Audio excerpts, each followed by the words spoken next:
En primer lugar, menciono a la doctora Elvia Higuera Pérez, que es maestra de aquí de la Facultad de Derecho y Ciencias Sociales desde hace ya algunos años, activista en materia de derechos humanos de una manera muy destacada y actualmente subsecretaria de la Secretaría de Gobernación en el área precisamente de derechos humanos. Bienvenida, doctora, y muchísimas gracias por estar con nosotros. La maestra Claudia Elena Padilla Camacho, quien también, además de ser licenciada en Derecho, ha tenido muchos estudios sobre el tema de perspectiva de género y de violencia contra las mujeres, y en esta mañana aceptó muy gustosa el participar en este conversatorio con nosotros. Gracias, maestra Claudia Elena Padilla Camacho. También tenemos a una compañera de aquí de nuestra Facultad de Derecho y Ciencias Sociales, estudiante del tercer año en la segunda sección, que siempre ha aceptado de manera muy dispuesta a colaborar en los trabajos de nuestra facultad y que además es una chica muy interesada en los temas de género, de derechos humanos. Es la compañera Andrea Martínez Hernández. Bienvenida, Andrea. Muchas gracias por estar aquí. Me voy a permitir presentar a una de las creadoras de la realización de este conversatorio, que, como les decía, será quien va a tener la conducción de esta actividad en esta mañana, y que además tiene una vasta experiencia en el tema de los derechos humanos, en el tema de las mujeres y en la forma a través de la cual tenemos que sensibilizar a la sociedad de la importancia que debe de existir para que se respeten los derechos de las mujeres y que seamos visibilizados como seres iguales a los hombres. Maestra Nuria Gabriela Hernández Abarca, muchísimas gracias por estar aquí y gracias por esa disposición.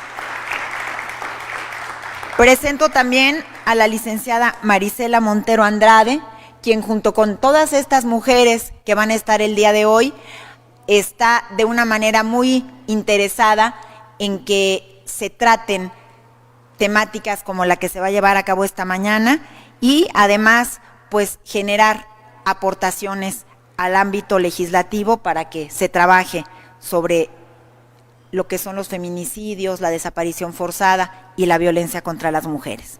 Y por último, me permito presentar a la licenciada Lisbeth Guadalupe Sánchez López, que también nos hace el favor de estar con nosotros y que está aquí para trabajar este tema y para compartir con ustedes la necesidad que hay de ser visibilizadas las mujeres. Gracias, muy amables a todas. Y maestra Nuria Gabriela, pues adelante, y gracias a todas y a todos ustedes por su participación. Bueno, pues muchas gracias, doctora Tania, por la oportunidad. Decirles cómo surgió este evento. Estábamos en un evento del Observatorio de Participación Política de las Mujeres, donde estábamos juntas, junto con Elvia, instalando el observatorio. Y bueno, ahí platicábamos que habría que platicar con los jóvenes, con las mujeres y los hombres jóvenes de estos temas en un lenguaje no teórico ni técnico, ¿no?, sino desde el corazón y desde cómo la sociedad y la academia podemos generar muchas acciones que las autoridades pueden retomar. Y me parece que este será el primer ejercicio de muchos otros en los cuales podremos hablar entre todas y todos de las cosas que nos están doliendo y sobre todo a la juventud, porque este tema del que vamos a hablar el día de hoy pues es un tema complejo en el cual mayoritariamente las víctimas son mujeres jóvenes entre los 15 y los 29 años, y por eso la preocupación de que todas sepamos de qué estamos hablando y a qué nos estamos enfrentando en estos nuevos delitos, que no son tan nuevos, pero sí mayormente ya nombrados, que afectan directamente a las mujeres y los jóvenes también, a los hombres. Entonces, pues bueno, el día de hoy ya hicieron favor de presentar a las compañeras que me acompañan. Les voy a decir, hablaremos cada una alrededor de 5 o 7 7 minutos para después poder darles a ustedes la palabra, y la intención es que al final de esta jornada, que nos vamos a apurar para que ustedes puedan regresar a sus actividades, después de esta jornada podemos hacer una lluvia de ideas que podamos retomar para identificar alguna agenda tanto legislativa como de política pública que podremos acercarle a las autoridades correspondientes. Y bueno, yo aquí agradezco a Elvia, que siempre es una compañera con la cual podemos contar desde el lugar donde ella esté, y pues hoy está ella en un lugar donde podemos también apoyarnos y apoyarla para poder generar cosas juntas y juntos. Entonces, si me permiten, yo traigo alguna reflexión que dará con esto inicio a las participaciones. El día de hoy, como ustedes bien ven en la pantalla, hablaremos de desaparición y su relación con el feminicidio desde la colectividad. Las diferentes violencias que viven las niñas y mujeres en este país son variadas, van desde la más imperceptible y lamentablemente normalizada, como la violencia psicológica, hasta el feminicidio, pasando por dos realidades que en muchas ocasiones no se nombran, no se visibilizan y quedan en números estadísticos fríos, sin identificar, como el delito de trata de personas y la desaparición forzada por particulares. El Comité contra la Desaparición Forzada de la ONU indicó que las niñas y las mujeres son víctimas de desaparición forzada y corren un mayor riesgo de sufrir abusos sexuales durante esta desaparición. La inmensa cantidad de mujeres desaparecidas en México se presume que han sido víctimas de comercio sexual, secuestradas para ser prostituidas o usadas como esclavas sexuales. Entre el 1 de diciembre del 2018 y el 31 de diciembre del 2020, el Registro Nacional de Personas Desaparecidas y No Localizadas documentó la desaparición de 20.431 mujeres, niñas y adolescentes en todo el país. Asimismo, el informe Fosas Clandestinas y Registro Nacional de Personas Desaparecidas de la Comisión Nacional de Búsquedas refiere que el 28% de las mujeres desaparecidas entre el 1 de diciembre y el 31 de diciembre del 2019 tenían tan solo de 15 a 19 años de edad. Todos estos números arrojan una realidad lamentable y preocupante respecto a la seguridad de las niñas y mujeres en nuestro país y la relación que tienen estas desapariciones con la violencia extrema que se vive en el mismo. De acuerdo con el Registro Nacional de Personas Desaparecidas y No Localizadas, a nivel nacional, con la suma de las 32 entidades, se ha registrado un repunte del 24% en este delito, pues de 2.251 mujeres desaparecidas en el 2020, la cifra se elevó a 2.793 en el 2021. Esta realidad se concentra mayoritariamente en la zona centro y norte del país, sin que esto quiera decir que en los demás estados no ocurra. La legislación en la materia, así como la política de prevención y atención a esta lamentable realidad, debe de desarrollarse desde la perspectiva de infancia y de género, en el entendido que lamentablemente la violencia normalizada, los estereotipos de género y la invisibilidad de la desigualdad colocan a las niñas y a las mujeres en situaciones de mayor riesgo ante este delito. Muchas ocasiones hemos dado cuenta de casos donde las niñas y mujeres desaparecen, y aquí me voy a permitir recordar palabras que nos decía Patricia Olamendi hace apenas unos días. Las mujeres no desaparecemos, ¿no? Parece como, no desaparecemos en cuanto a la palabra, pareciera que las mujeres nos paramos en un lugar y simplemente nos esfumamos, cuando en realidad estamos hablando de otros delitos como secuestro, ¿no? Y de trata y de otras realidades. Nuevamente, entonces, desaparecen, y al momento de presentarse una denuncia, muchas ocasiones las mujeres son cuestionadas sobre su forma de vestir, el horario en el que se encontraban en la calle, con quién estaban por ahí, por qué estaban por ahí. Todos estos cuestionamientos son la constante por parte de muchas autoridades antes de dar paso con premura al levantamiento de las denuncias correspondientes. Nuevamente, esta realidad nos señala que en el delito de desaparición o por particulares de niñas y mujeres, el eje conductor sigue siendo desgraciadamente la violencia misógina, que no se ha podido erradicar, y las políticas públicas sin perspectiva para su prevención tampoco vislumbran esta diferencia entre el ser hombre y el ser mujer ante una realidad como esta. Por lo pronto, pues hay mucho que trabajar en este tema. Ahorita vamos a sacar algunas propuestas, pero decirles que básicamente la intención de este conversatorio es eso, darnos cuenta que estamos ante una realidad complicada y que como autoridades y como ciudadanía, y sobre todo ustedes mujeres como mujeres y hombres jóvenes necesitamos, primero que nada, identificar que esto es real, segundo que nada, generar los mecanismos de prevención y de ayuda en este tema, y tercero, pues generar las políticas públicas que se necesiten para este tema. Entonces, pues bueno, sin más, me gustaría que, sin darles la palabra, sí, me levantaran la mano voluntariamente. Ok, adelante. Gracias, Gaby, querida. Muy buenos días para todos y para todas. Como siempre, es de verdad súper honorífico y así súper emocionante estar en la Facultad de Derecho.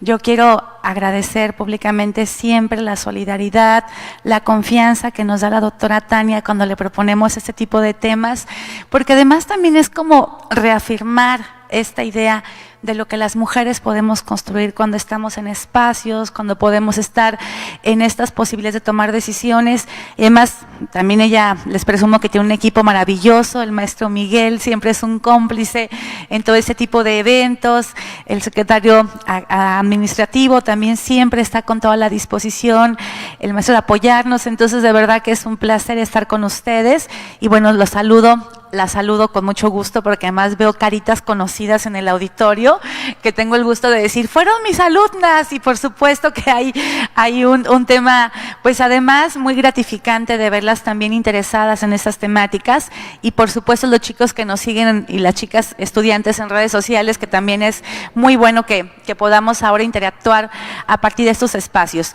Bueno, yo quisiera iniciar y abriendo quizá un poco la mesa, ya la maestra Gaby nos daba una introducción, que además es un placer estar con mujeres tan maravillosas y también tan destacadas y tan comprometidas con este proceso de lucha, que sigue siendo un proceso profundamente deshumanizante y que de manera cotidiana nos enfrenta a una realidad social que tiene que ver justamente con lo que está transitando por los cuerpos de niñas, de adolescentes, de mujeres, y que además es este centro de resistencia en esos cuerpos de todas las violencias que una sociedad puede ejercer en contra de un ser humano, y que en este caso, pues desafortunadamente sigue siendo en contra del cuerpo de las mujeres. Yo quisiera abrir el debate nada más posicionando dos elementos que me parece importante tener presentes para comprender cuando hablamos de desaparición de mujeres y cuando hablamos de feminicidio. La desaparición en México va a ser un fenómeno profundamente brutal que se va a enmarcar en un contexto histórico que ustedes quizá todavía no lo han visto o a lo mejor no lo conocen porque ya es algo muy alejado a ustedes afortunadamente, pero quizá sus papás o sus abuelos o sus abuelas sí transitaron por esta experiencia, que fue la desaparición forzada. La desaparición forzada es un fenómeno que se va a contextualizar en México en una etapa atroz de persecución por parte del Estado hacia las personas que de alguna manera manifestaban una ideología o tenían un planteamiento frente al Estado diverso al del poder en turno. Y entonces, en el contexto de la Guerra Sucia, que en México se va a desarrollar de los 60s a los 80s, activistas sociales, periodistas, intelectuales, académicos, inclusive ser estudiante podría ser considerado como una circunstancia en la cual ustedes se podrían citar en una situación de riesgo.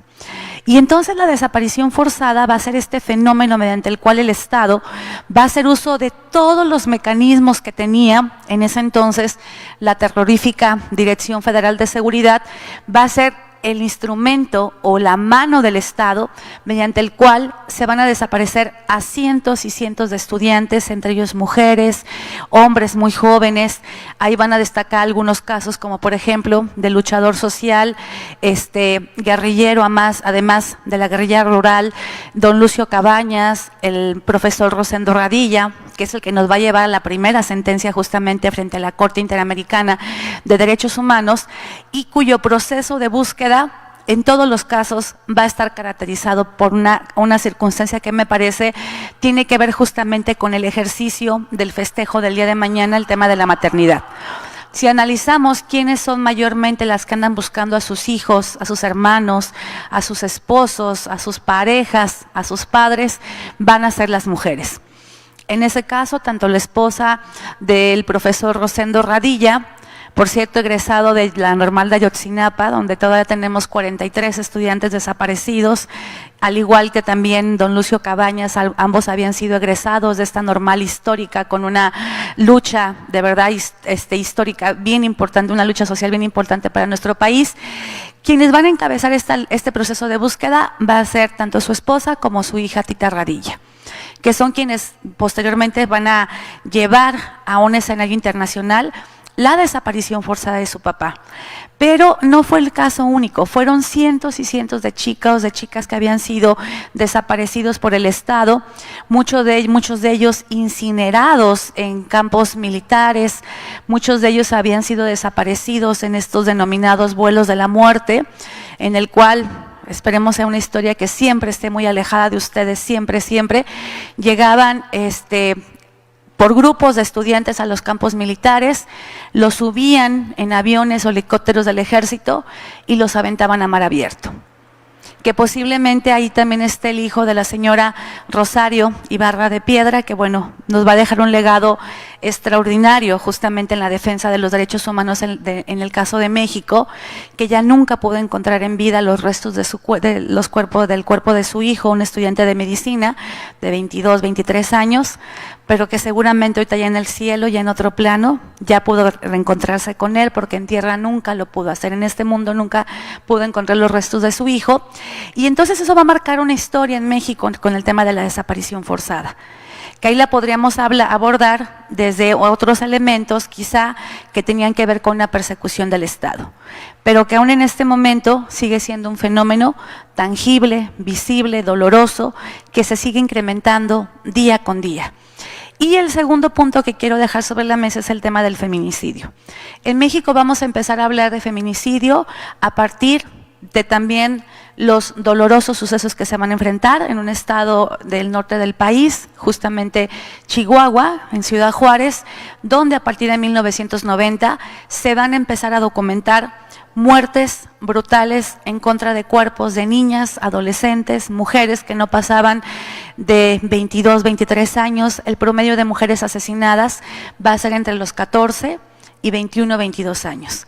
Entre ellos van a destacar los cuerpos de Esmeralda, Claudibet y Berenice, no porque las demás no sean importantes o porque estén invisibilizadas, sino porque van a ser los 3 cuerpos que van a simbrar el sistema de justicia en México, que también nos van a llevar a una sentencia ante la Corte Interamericana y que eso va a permitir transformar la lógica y la visión frente a la cual el Estado mexicano va a tener que abordar las muertes violentas en contra de las mujeres. Que además cabe destacar, estas privaciones de la vida no se limitaban solamente a decir las privaron de la vida con un arma blanca, las privaron de la vida con un disparo, sino que algo que va a ser característico en estos asesinatos es que previo a la privación de la vida va a haber un elemento de tortura, que también va a ser característico en los casos de desaparición de personas. El tema de la tortura, cuyos cuerpos eran encontrados, los que lograban identificarse, porque además por las condiciones climatológicas de propio Ciudad Juárez, pues muchos eran tirados como basura en el desierto. Muchos eran abandonados en lugares inhóspitos, donde entre el desierto, el aire, las temperaturas muy fuertes, muchos eran encontrados en estado de descomposición o a veces los puros huesitos. Por los que se lograban identificar van a presentar características similares, que va a ser un excesivo uso de violencia, muchos de ellos con quemaduras en sus áreas genitales de estas niñas, muchos de ellos les arrancaban los pezones a mordidas, casi todos van a presentar mordidas en diferentes partes de su cuerpo. Obviamente la violación va a ser algo que va a estar presente en estas privaciones de la vida. Por eso se empieza a acuñar el concepto de feminicidio, que también no es algo que esté alejado de la historia de la humanidad. Es decir, si pensamos, por ejemplo, en Hipatia de Alejandría, esta mujer maravillosa, que era la encargada de la biblioteca, una de las bibliotecas más importantes además en la historia de la humanidad, cuando ella no acepta asumir la ideología cristiana, es perseguida justamente por los cristianos y prácticamente la desollan viva en un proceso muy doloroso, donde pues obviamente no le era permitido que una mujer tuviera conocimientos en matemáticas, en astronomía, y fue una mujer profundamente brillante, pero muere desollada. Algunos historiadores dicen que inclusive le arrancaron la piel con conchas de caracol, de tal manera que su cuerpo terminó terriblemente lastimado. Rosa Luxemburgo también fue una mujer perseguida por el sistema y también muere en manos del ejército. Las hermanas Mirabal, Patria, María Teresa y Minerva también son perseguidas por un ejército, en el caso de República Dominicana por un dictador, y también son asesinadas a golpes de manera brutal. Entonces, cuando hablamos de feminicidios, no es pensarlo como en un contexto de un fenómeno actual que pareciera ser que estuviéramos descubriendo por qué las mujeres mueren de esta manera. Hay una historia que va a estar marcada justamente por el dolor, por ambos fenómenos, tanto las desapariciones forzadas como también cómo se ha construido el concepto de feminicidio, tanto a nivel internacional como nacional. Y yo dejaría esta primera intervención hasta aquí, maestra, si me lo permites. Nada más era un poco para introducirlos en el tema. Gracias.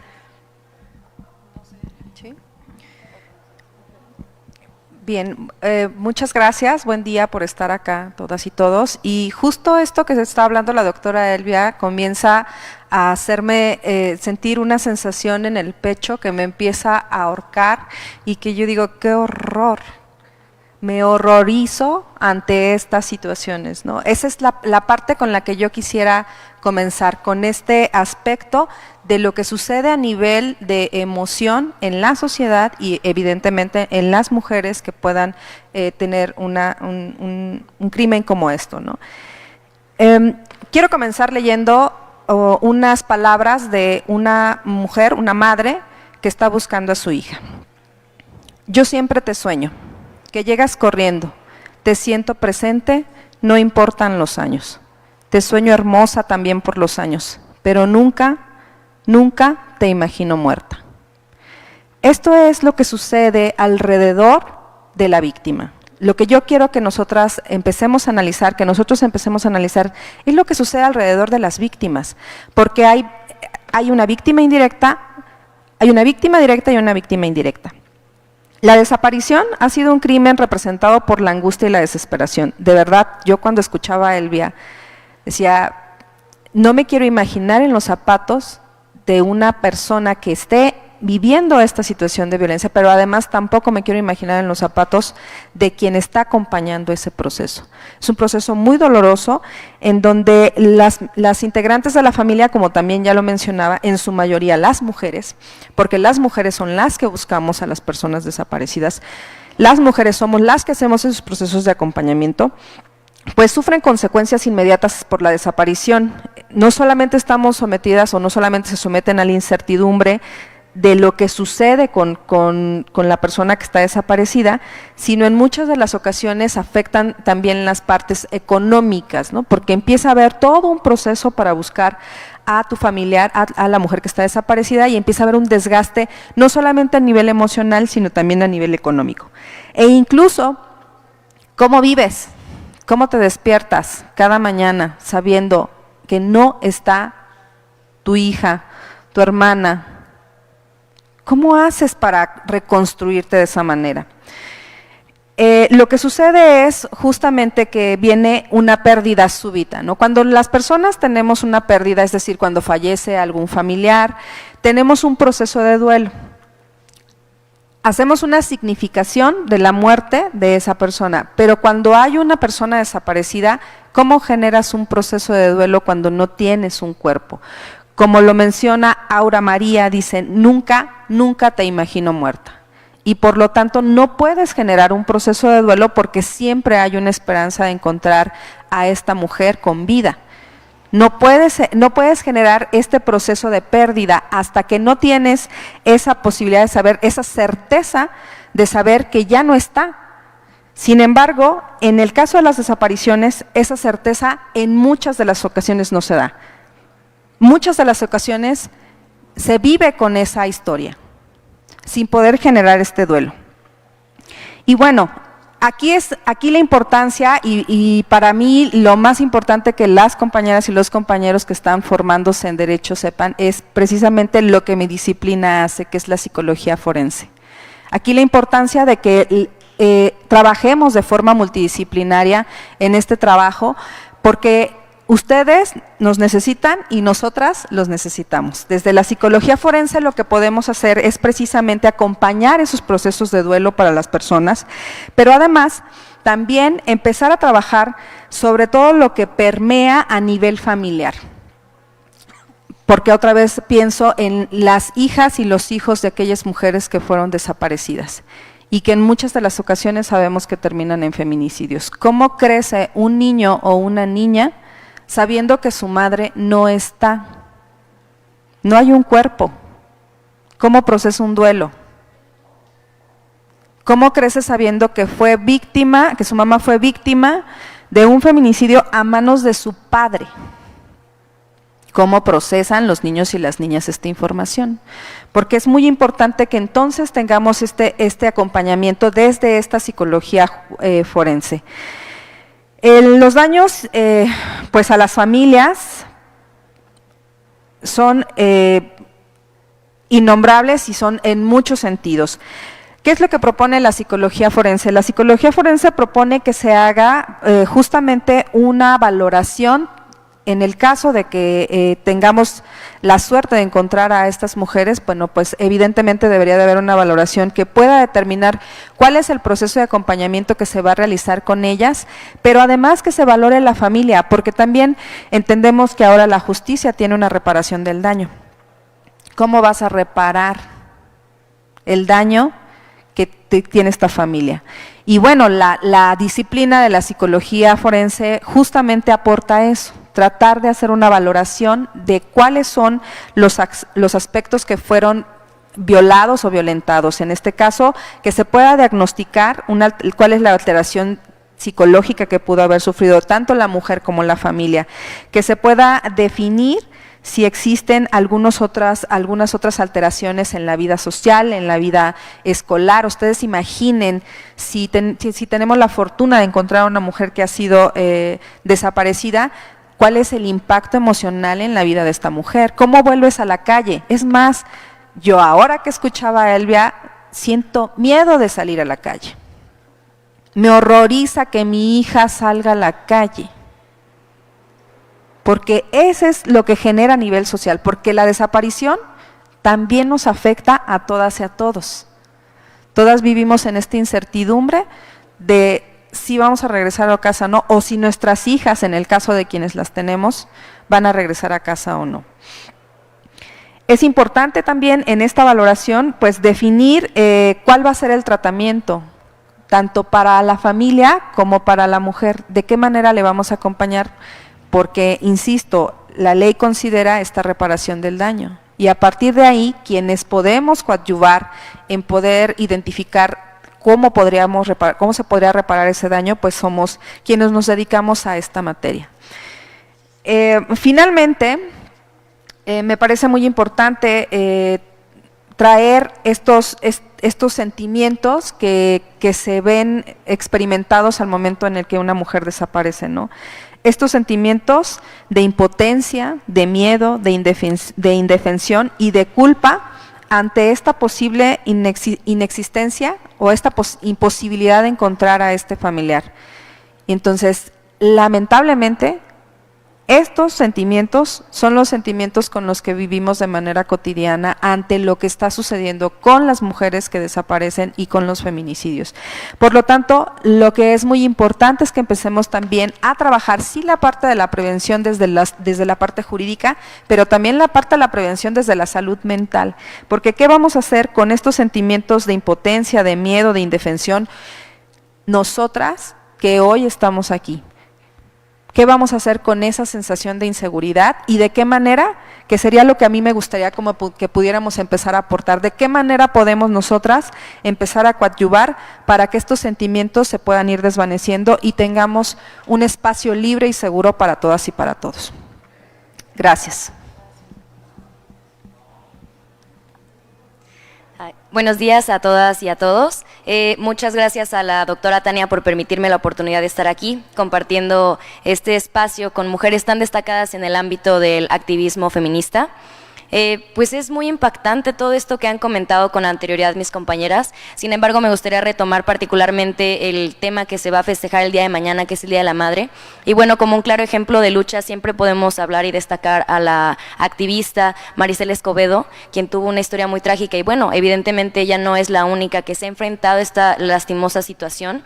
Sin embargo, como lo comentaron con anterioridad, las madres son las que siempre están ahí al pie de la lucha, buscando a sus hijas, y es muy lamentable porque, bueno, desde distintas perspectivas, como lo comentó la compañera que me antecedió, ella es madre, yo soy hija, y pues a mi mamá le aterra que día con día yo salga a la calle y pues me pueda enfrentar a una situación de esa índole. Y de igual manera, en días anteriores tuve la oportunidad de platicar con mis compañeras foráneas, y ellas me dicen que están aterradas de moverse en transporte público, y sus familiares que están a la distancia pues también no dejan de tener esta preocupación. Inclusive pues yo soy local, sin embargo mi mamá, a pesar de que yo estoy con ella, no deja de sentir esa inminente preocupación. Y es recíproco, porque yo también vivo aterrada de que a mi mamá le pueda pasar algo el día de mañana. Y es bastante complejo que las mujeres nos enfrentemos a estas situaciones que definitivamente son históricas, como bien se ha mencionado. Y bueno, aquí creo que también entra un tema bastante importante que gira en torno a la iconoclasia, ¿no? O sea, cómo es que se cuestiona y realmente no se tiene la posibilidad de entender el trasfondo que todo esto conlleva, ¿no? Porque al final del día es una reclamación, es una exigencia hacia el Estado para que lleve a cabo cabalmente todas las atribuciones que le conciernen. A mí me parece muy importante que en todos los ámbitos del estudio, como lo comentaba mi compañera que me antecedió, tengamos precisamente esta perspectiva interseccional en cuanto a diversas áreas del estudio para llevar a cabo un cambio en cuanto al tema de la violencia contra las mujeres, porque no es exclusivo de nuestra área. Si bien es cierto, nosotros y nosotras, al dedicarnos al estudio cabal del derecho, pues me parece imprescindible que llevemos a cabo estudios en temas de perspectiva de género, ¿no?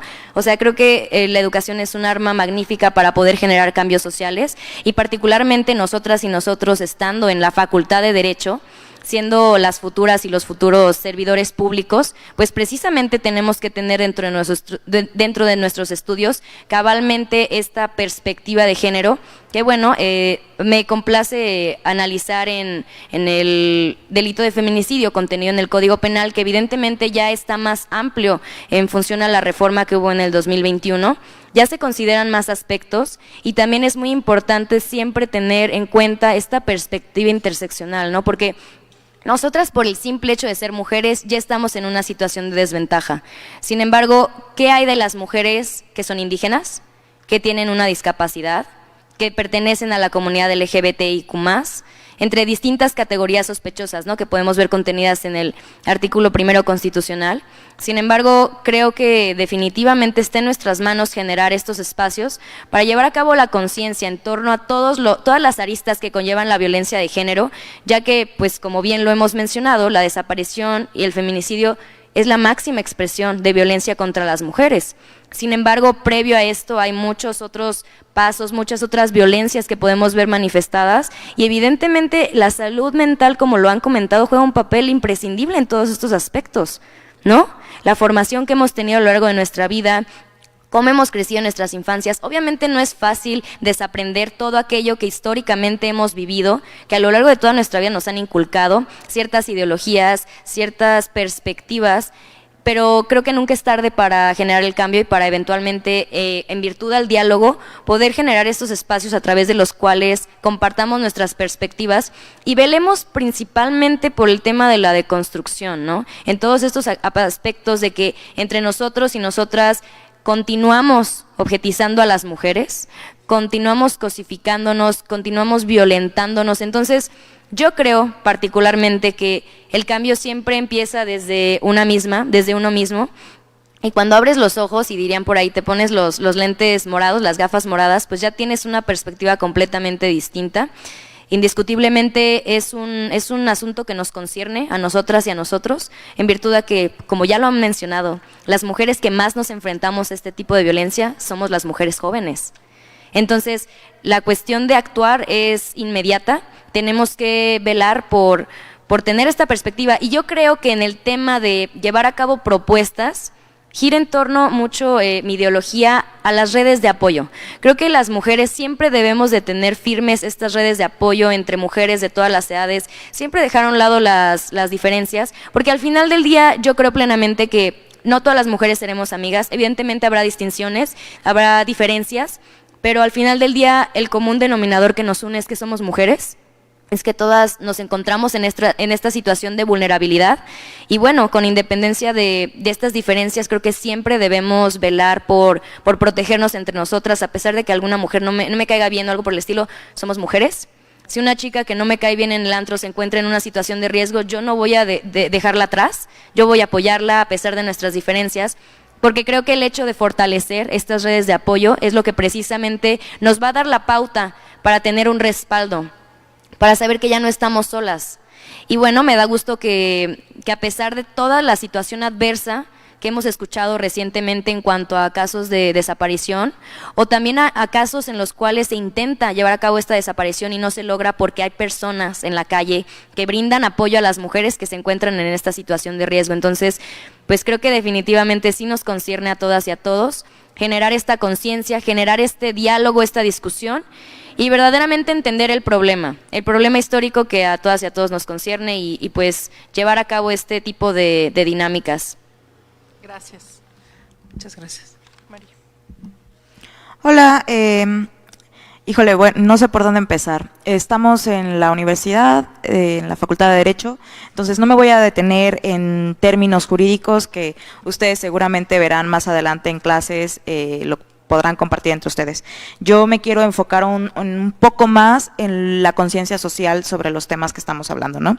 Y en un primer lugar quisiera pedirles que, no sé, a lo mejor mis compañeras están en contra, pero que no haya aplausos en el resto del evento.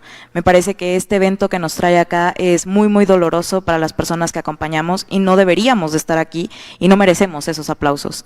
Ni yo ni ninguna de nosotras, por más acompañamientos que tengamos o por más capacidades que tengamos, el tema que nos trae acá a mí me duele muchísimo y creo que no merecemos ningún aplauso. Entonces, eso como en un primer lugar, ¿no?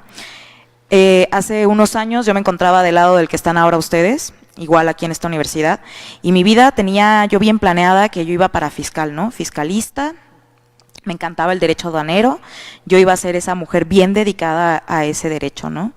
Y en el camino me di cuenta que lo que menos necesitaba este mundo era otra abogada capitalista sin conciencia de género y sin conciencia humana. Y me di cuenta que lo que necesitábamos en México eran mujeres que estuviéramos dentro de la política, que estuviéramos dentro del derecho, con una conciencia de qué es lo que nos está pasando, ¿no?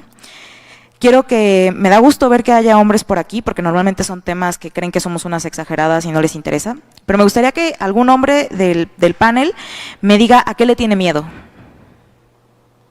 Alguien, quien sea, que diga, yo tengo miedo a esto en la calle. ¿No tienen miedo? ¿No? A ver, el de gorra con lentes. ¿No le tienes miedo a nada? ¿Tú?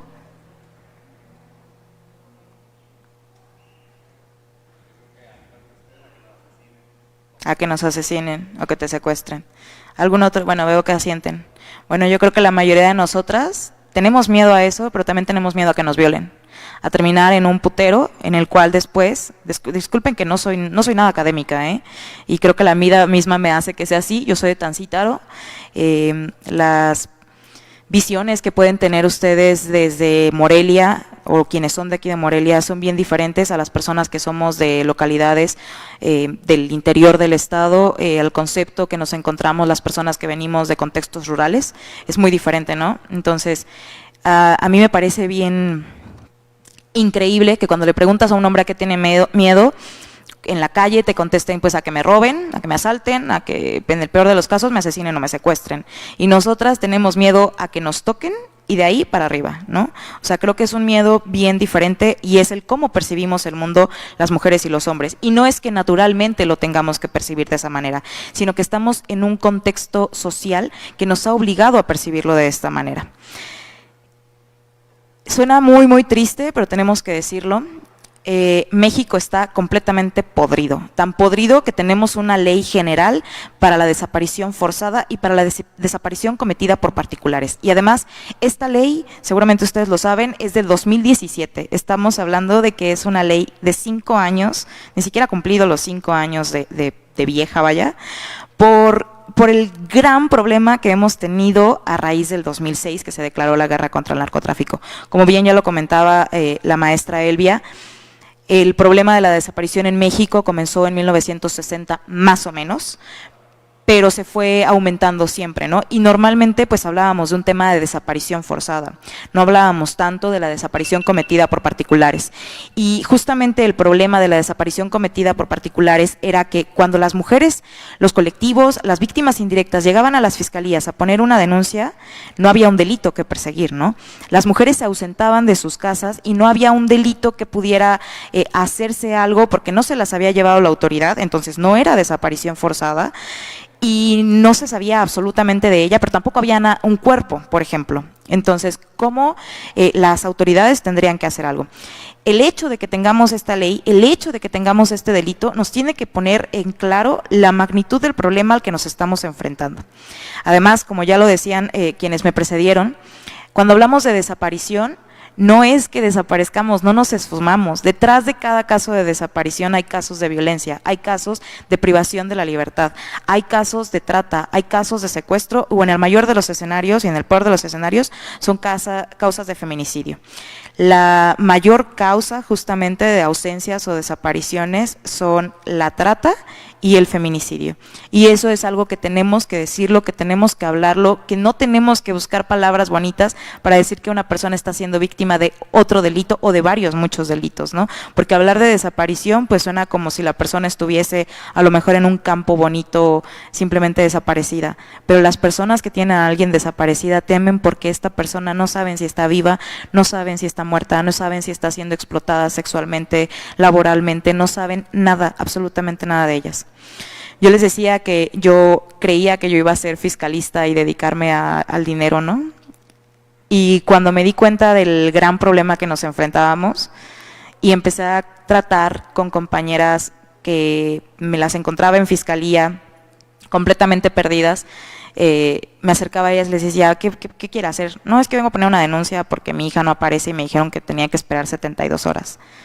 Y ahí fue cuando me empecé a meter, fundé con mis amigas y mis compañeras una colectiva feminista y hemos dado acompañamientos a mujeres víctimas, bueno, a mujeres familiares de víctimas de feminicidio, pero también de mujeres desaparecidas, y estar con ellas y escucharlas a ellas y abrazarlas cuando las autoridades simplemente les dan la espalda, es de verdad una experiencia desgarradora. No saben las veces que nosotras hemos querido sentarnos a llorar con ellas de simplemente no tener idea de qué pasó con su familiar, abrazar a los niños chiquitos de 3, 5, 7 años que dejaron a sus mamás ir, pero sin dejarlas ir porque no saben qué les pasó, y que los niños nos pregunten si su mamá va a regresar, si su mamá está bien, y no saber qué decirles, ¿no? Cuando hablamos de desaparición, muchos de los casos, la gran mayoría de los casos, habla también de feminicidio, aunque no se diga, aunque no se hable. Tan es así que cuando hablamos de feminicidio en el Código Penal, una de las diferentes fracciones que vienen dentro del Código nos habla de que tiene que haber sido que esta persona haya sido privada de su libertad. Acá nos trae la inquietud de qué podemos hacer, nos trae un poco el pánico colectivo que hay últimamente, sobre todo entre las mujeres jóvenes. Veo muchísimas mujeres intentando comprar objetos de autodefensa, preguntando dónde pueden comprar un gas pimienta, un taser o algo, pero no veo a las autoridades preguntando a las personas, a las mujeres, qué pueden hacer, ¿no? Cuando hay muchísimas cosas que pueden hacer. Ya tenemos esta ley, pero tenemos una ley que está completamente inoperante. Cuando nosotras nos acercamos a Fiscalía, si no llevan un acompañamiento de colectivas, de un abogado, de una abogada, la Fiscalía siempre les responde que tienen que esperar 72 horas, ¿no? Y aquí el primer mito que tenemos que desmentir es ese. No hay que esperar 72 horas, pueden haber pasado literalmente 2 horas, no te contestó el teléfono, córrele a la Fiscalía a poner la denuncia, porque las primeras horas son las más importantes. Cuando hablamos de desaparición, normalmente hablamos también de trata. Este proceso normalmente involucra 1 o 2 cárteles que se dedican justamente a la trata de personas. En el lapso de las primeras horas se da lo que se llama el traslado y encierro, perdón, el encierro continuo por el traslado. Cuando hablamos de grupos que se dedican a la trata, estos grupos captan a la mujer casi siempre a través de engaños. Por eso cuando nos hablan de que es que se le vio que estaba abordando un camión en la central, se le veía bien que iba por su propio pie, no sabemos realmente si iba de voluntad o había sido manipulada. Entonces estas horas son muy esenciales, porque llega el primer paso. Digo, esto lo hemos visto a través de los acompañamientos desde la colectiva feminista en la que acompaño. El primer paso es, las captan y luego las encierran en algún cuarto de hotel. Las encierran en un cuarto de hotel esperando que se calme poquito el rollo, que la familia no esté en la central, y de ahí entra un segundo cártel que es el que las traslada. Necesariamente para que hablemos de trata tiene que haber un traslado, ¿no? Y entonces hablemos de que esta trata, este tema, va de la mano con la desaparición y pareciera que son cosas completamente separadas y no es así.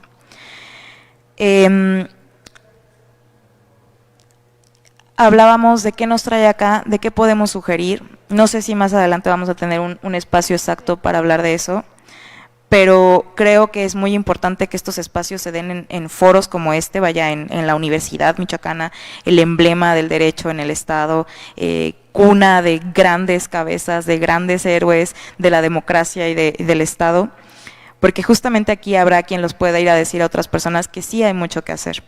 En el Estado tenemos una comisión estatal de búsqueda de personas que es completamente inoperante, pero que sí se lleva un presupuesto, que sí está gastando dinero y que además está dirigida por una persona que tampoco tiene la capacidad para hacerlo, ni el perfil, ni el punto, ni nada lo avala para que lo haya hecho. Y eso nos debe decir la gravedad de la incompetencia que hay en las autoridades, la gravedad de que a las autoridades no les interesa este tema, porque es un tema que hay intereses políticos y monetarios detrás de él. Y mientras haya intereses políticos y monetarios y nosotras sigamos guardando silencio, las cosas van a seguir empeorando. Hablamos mucho de qué manera vamos a reparar el daño, pero este daño no se repara, no se regresa a una mujer, porque además cuando hablamos de un juicio por desaparición, creemos que con una sentencia de prisión de 40 años a la persona que desapareció a alguien, se hizo justicia, pero la búsqueda debe ser permanente. La búsqueda es un principio de la dignidad humana, todos tenemos derecho a ser localizados, y eso es algo que las autoridades, los juzgadores, olvidan muchísimo y siempre. Creen que con dar una sentencia ya se hizo la justicia, y se olvidan de buscar, ¿no? A lo mejor el cuerpo o a lo mejor a la persona con vida. ¿Por qué cuando se activan protocolos de búsqueda, por qué no se hacen ¿cuál es la palabra? Como radares dentro de todos los bares de la periferia de la ciudad que sabemos que son puntos de trata? ¿Por qué las autoridades se voltean hacia otro lado? ¿Por qué cierran los ojos? ¿Por qué los hombres siguen consumiendo mujeres prostituidas en los bares, cuando sabemos que muchas de ellas están ahí contra su voluntad, que llegaron ahí por engaños, que llegaron ahí por circunstancias de que el Estado no les garantizó las condiciones de vida dignas para que encontraran otra forma de sobrevivir?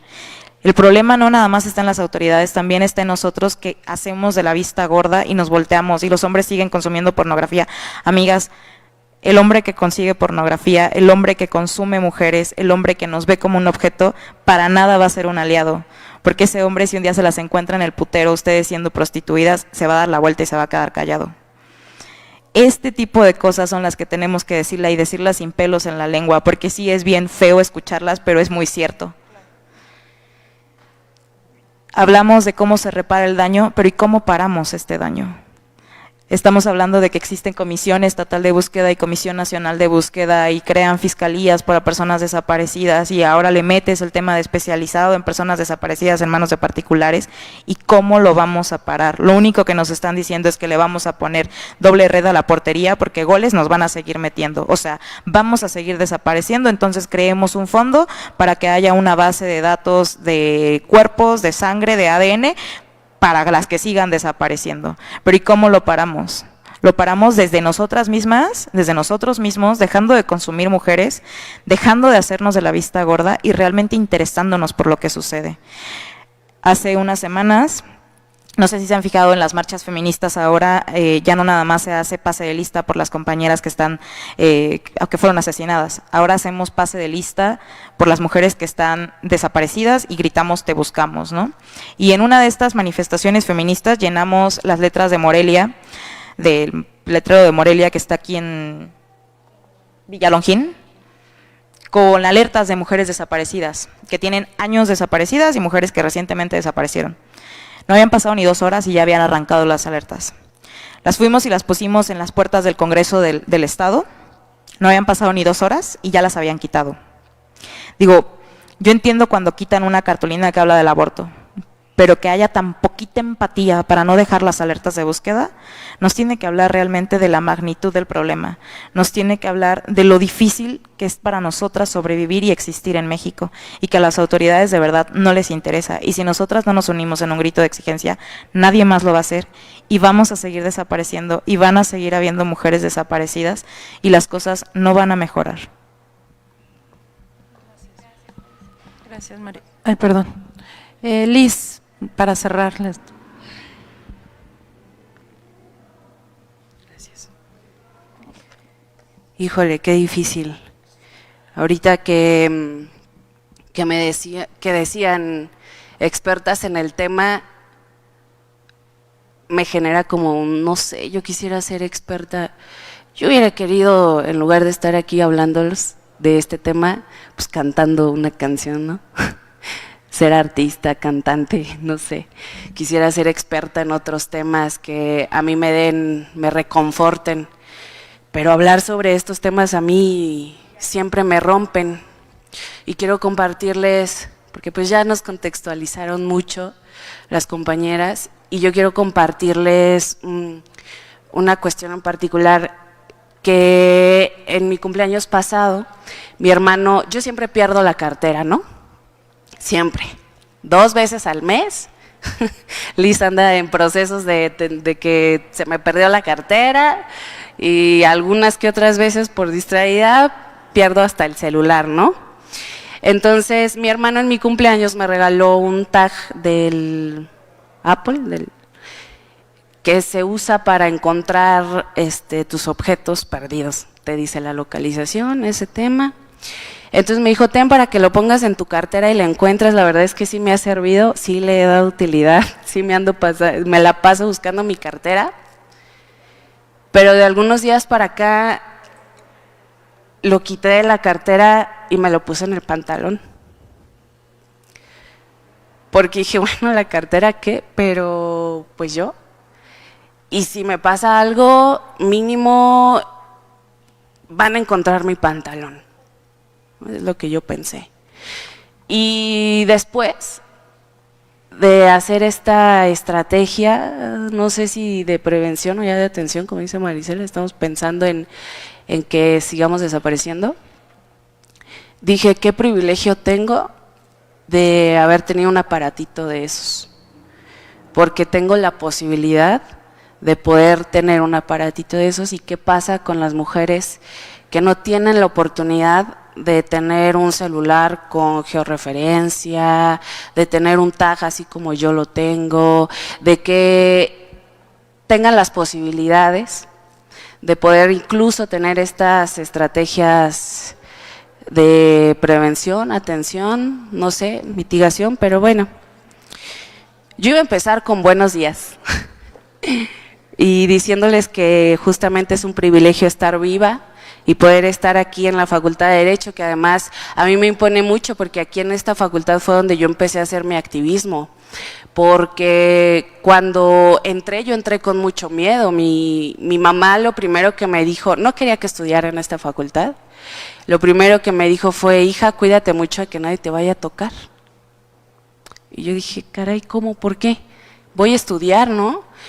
Pero pues yo no sabía que ella, cuando había sido estudiante, pues había sido acosada y hostigada por un profesor. Entonces el miedo que le daba a mi mamá era que yo fuera a pasar lo mismo que ella. Y cuando llegué aquí empecé a ver que no se hablaba del tema, que no teníamos ni siquiera brillito del tema de feminicidios y desapariciones. A mí me empezó a mover muchísimo, porque en donde yo escuché la palabra feminicidio, en donde yo escuché el tema de las desaparecidas, o mejor dicho, a las mujeres que desaparecen en Ciudad Juárez, fue pues afuera, ¿no? Encontrando maestras afuera de la facultad, que después me enteré que eran maestras aquí, e hicimos todo un revuelo para que se empezara a escuchar el tema. Pero sí me impone mucho el estar aquí en este lugar. Cuando estuve como ustedes, empezar y ahora estar desde acá se me hace una gran responsabilidad. Mucho se ha hablado de desaparición y de feminicidio como las expresiones máximas de la misoginia y del machismo, pero la sociedad sigue juzgando a las mujeres que queremos salir con nuestras amigas a divertirnos, y el cómo salimos a divertirnos, o el cómo salimos a la calle, a la escuela, al trabajo, y ya no regresamos, y ponernos una falda es un acto suicida ya en estos tiempos, y se sigue juzgando a las mujeres, y no escucho yo que se juzgue ni a las autoridades por no hacer su trabajo ni de prevención ni de atención, mucho menos al feminicida, ¿no? O al tratante.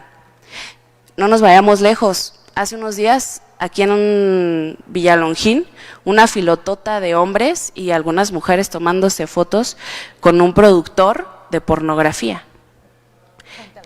Frente al letrero de las mujeres desaparecidas. Frente a la antimonumenta de mujeres desaparecidas. Y era una fila enorme. Y se sacaban fotos con él como si fuera un ídolo. La sociedad, ese es el ídolo de nuestra sociedad. El hombre que tiene 3 mujeres esclavizadas. Porque la maestra Elvia habló sobre la tortura en estos procesos de desaparición, y yo pensaría que la idea del amor romántico como manera de tortura también, ¿no? Romantizar el capitalismo, romantizar un estatus en la sociedad, romantizar las relaciones o cómo nos relacionamos cuando tenemos emociones o interés hacia otra persona. A Edith Olivares, directora de Amnistía Internacional aquí en México, le hicieron una entrevista ahora con todo el tema de Devani, y le preguntaban, bueno, sí, este es el problema, pero ¿cuál es la solución? Y ella decía, bueno, sistemático, ¿no? Y todo lo que hemos hablado aquí, el sistema, la cultura, reeducación, machismo, misoginia, pero se concentró en las autoridades, y ella decía que en un estudio que habían generado de todos los casos de feminicidio del país, se daban cuenta que las fallas eran las mismas, ¿no? A pesar de que los casos son distintos, las generalidades y esas incidencias eran muy parecidas a unos casos a otros, ¿no? Entonces hablamos de que fue la copia que no se sacó, el estudio porque no se tuvo una plantilla para hacerse un estudio, el Ministerio Público que revictimizó, la carpeta que la familia nunca pudo tener acceso a la carpeta de investigación, y esos eran los problemas. Entonces yo cuando venía para acá dije, ah caray, bueno, quiero que hagamos esta reflexión. En la Fiscalía de aquí de Michoacán, ¿qué carreras son o qué carrera estudian las personas que trabajan ahí? La mayoría de las personas que trabajan en la Fiscalía. ¿Cuál? Derecho. ¿En qué universidad estudia la mayoría de las personas que estudiaron Derecho y que trabajan en la Fiscalía? Aquí. Aquí. ¿Aquí será un lugar seguro para las mujeres que estudiamos aquí? ¿Aquí es un lugar seguro para las mujeres que dan clases aquí? ¿Aquí es un lugar seguro para las mujeres que trabajan aquí? Ahí está el problema. Y una posible solución, ¿no? Porque entonces si nosotras con estos conversatorios podemos generarles empatía a las próximas personas que van a trabajar ahí, entonces ya hemos logrado poquito. Si les motivamos a que el tema de la desaparición, feminicidio, trata, no es nada más tema de las mujeres, entonces ya hicimos poquito, ¿no? Y esa es la importancia y también la responsabilidad que tiene formar a futuras abogadas y abogados que tengan esta perspectiva de empatía. ¿Y qué podemos hacer? Replicar.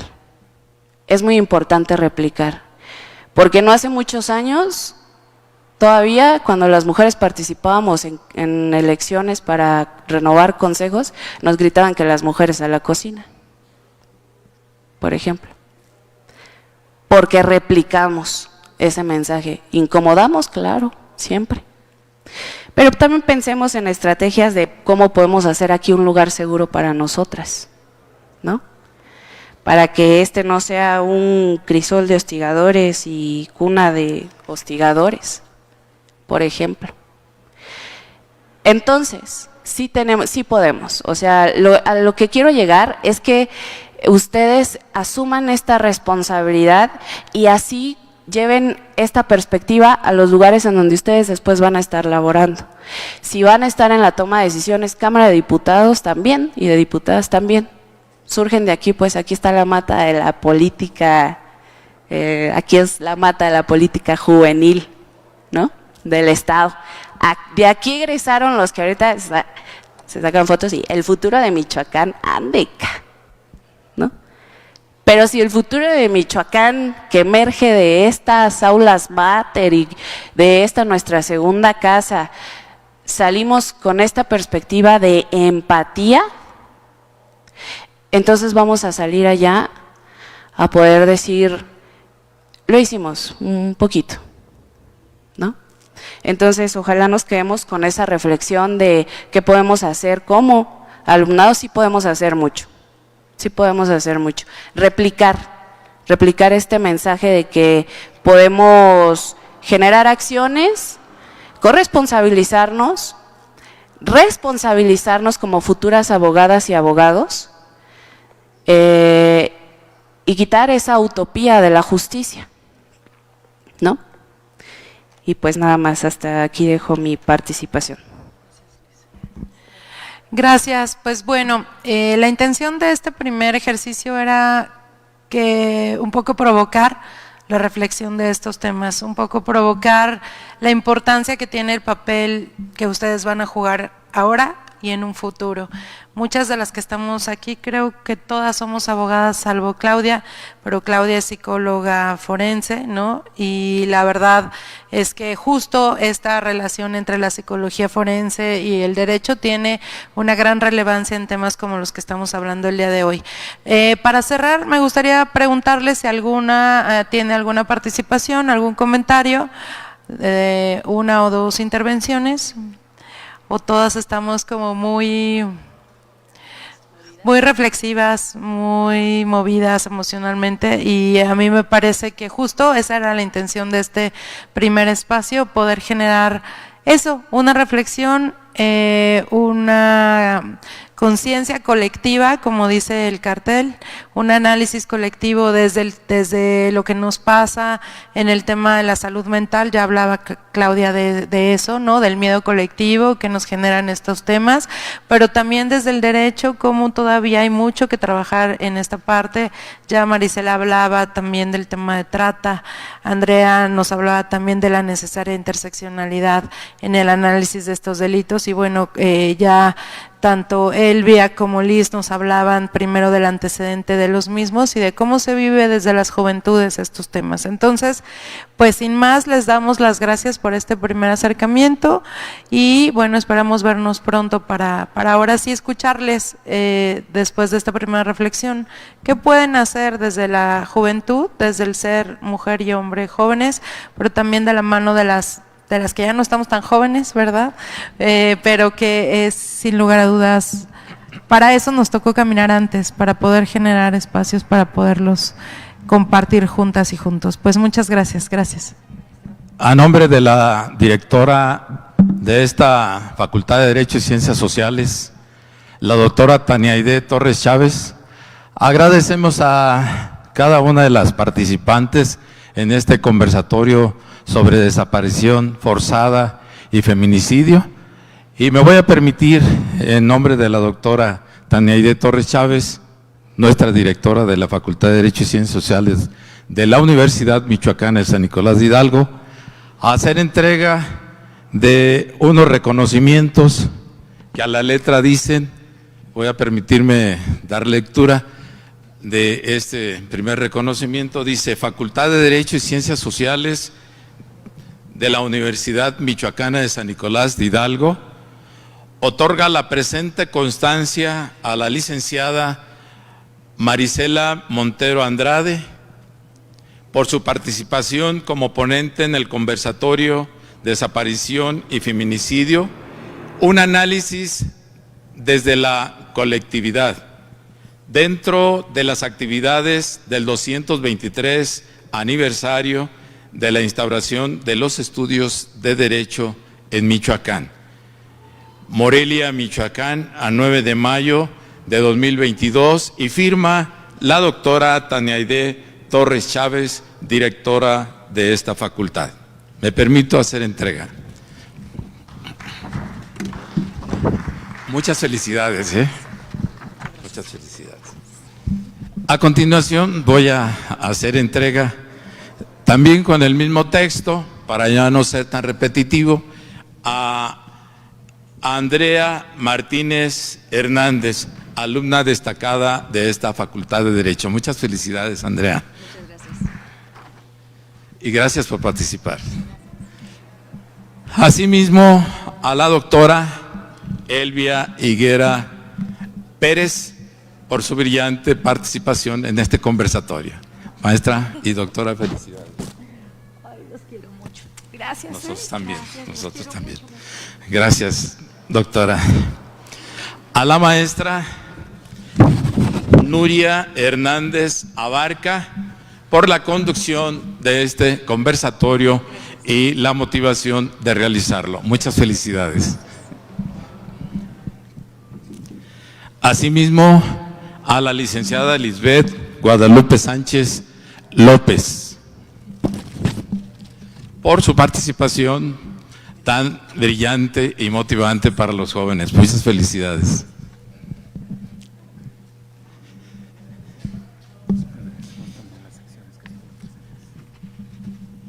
A la maestra Claudia Elena Padilla Camacho, por su participación y orientación psicológica en este conversatorio. Les agradecemos a todas y cada una de las participantes, así como a los jóvenes de las secciones que hoy nos honran y nos han acompañado y se sacrificaron, ahí un poquito de calor de aquel lado, para estar escuchando pues este desarrollo de este conversatorio tan importante, tan motivante, un problema vigente que necesitamos atacar todos juntos, como la manejaron nuestras ponentes. Necesitamos sumarnos todos y cada uno de los aquí presentes y todos y cada una de las personas que nos acompañan en las redes sociales. Ojalá este ejercicio, motivado por las compañeras que hoy nos apoyaron con este conversatorio y además con el acompañamiento de la dirección de la Facultad de Derecho, encabezada por la doctora Tania Aide Torres Chávez, ojalá nos motive para unirnos en un bloque y tratar de atacar esa problemática que cada día va creciendo. Necesitamos poner un alto y, como dicen ellas, basta. Felicidades.